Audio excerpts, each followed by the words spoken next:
నమస్కారం. మనం ఏ ఊరికి వేనా, ఏ పల్లెకి వేనా, ఏ మండలానికి వేనా, ఏ జిల్లాకి వేనా, ఇద్దరు బుద్ధిమంతులు కాబట్టి జ్ఞానవంతులు కాబట్టి ఇటువంటి కథల కాడికి వచ్చి అల్లరి చేయకుండా శబ్దాలు కథలు వింటారు. ఇటువంటి చిన్నపిల్లలు ఉన్న కాడ కిష్కింద కాండ పోనవసరం లేదు. కోతుల సైన్యం మొత్తం ముంగట్టు వస్తుంది.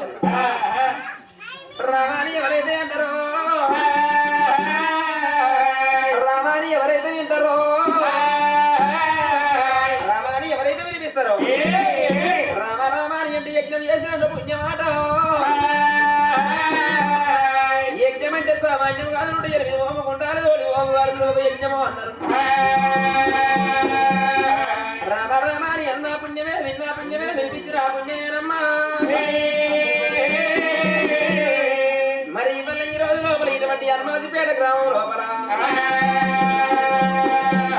గోయవారి ఇళ్లలో అత్తగల్ల తండ్రి నీరయ్యలేడాని ఇళ్ళ తండ్రి పేరు మీద 25 మాటలు పోసి విందు భోజనం పెళ్లి ఎవరైతే తింటారు, ఎవరింటికి అల్లు వెళ్ళిపోతారు. మా ఇంటి ఒకటి ఇట్లా కూర్చొని మౌనం పాటించండి, ఎవరు పాటించరా అని ఆత్మగల్ల కొడుకు కోడలు మనవలు మనవరాలు ఆడబిడ్డలందరూ కాస్తున్నాయి. ఇలా రామాన్న కథ ఉసిరి పెట్టిండ్రు. దాని పేరు మీద చెప్పబోయే కథ ఆడబిడ్డ శివరాని కథ ఉన్నది. రామ రామ రే రామ రామ రే రామ రామ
శివసేనని పట్టాన్ని పరిపాలన చేసేవాడు రాజు శివసేన మహారాజు.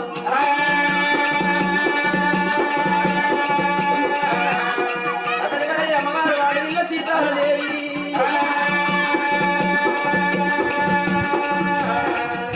ఎన్ని బంగారం ఉన్నది, నేను శ్రీమంతం ఉన్నది తినడానికి బంగారు తను తాగడానికి బంగారు చెమ్మలు కలిగి ఉంది. ఎంత సంబంధించిన భాగ్యం కలిగి ఉన్నది.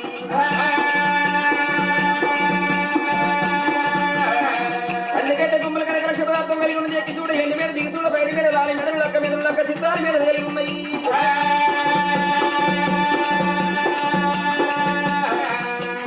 అన్నట్టు పుల్లే కలిగి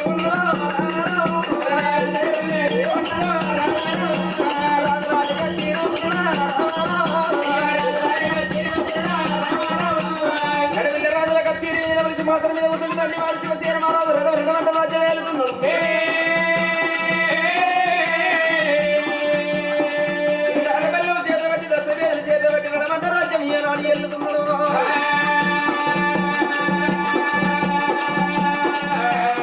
రాజరాజ వేరంగా చేసి వేరంగా దొరకడం చేతి కట్టుకొని తాను కొడుకు చేతుల బట్టి ఎనభై 8 రాసులు పోసుకుంటే బంగారు రాసులు పోసి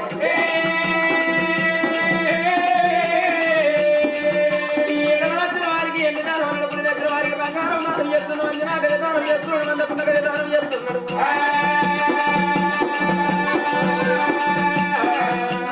ఒళ్ళు చూసి వస్త్రాలు పెడుతున్నాడు. పొట్ట చూసి భోజనాలు పెట్టబట్టి పడితే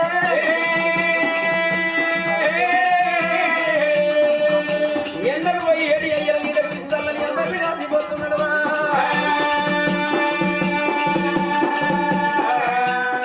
ఇప్పటికి అప్పటికి అందరమ్మా చేతులు వరిగి ఇతర పెట్టాలి గోతులు వరిగి పిల్లలు తెచ్చుకోవాలి పాత్ర జరిగి దారం చెయ్యమ్మ అన్నారు పెద్దలు ఎనకటి నాటాటలు తల్లు తానక ధర్మాలు ఈశం చేయించారు నేనేమన్నా వెళ్ళిపోతున్నారు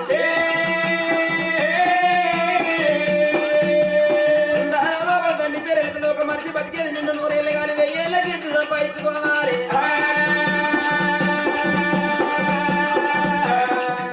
ధర్మమే ధర్మం ధర్మం తల మీది కొడుకు కర్మమే కర్మం కర్మం కాళ్ళ శరం అన్నారు పెద్దలు అనుకుంటారు అనాథ తానే ధర్మాలు చేస్తుంటే అచ్చగల్ల వస్తున్నారు పుచ్చగల్ల వస్తున్నారు సోదరులు సన్నాసులు సంఘాలు దోసలు వచ్చి రహస్య దానం తీసుకొని చేయండి చేకొట్టుకుంటూ పోతున్నారు రాజు సంగతి రాజుల కచ్చరీగా ఉండగా లోగిళ్ళలో బలమయ్యో అమ్మవారు సీతాదేవి నా తల్లున్నారో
పనిపాటు నేర్చుకున్నారాట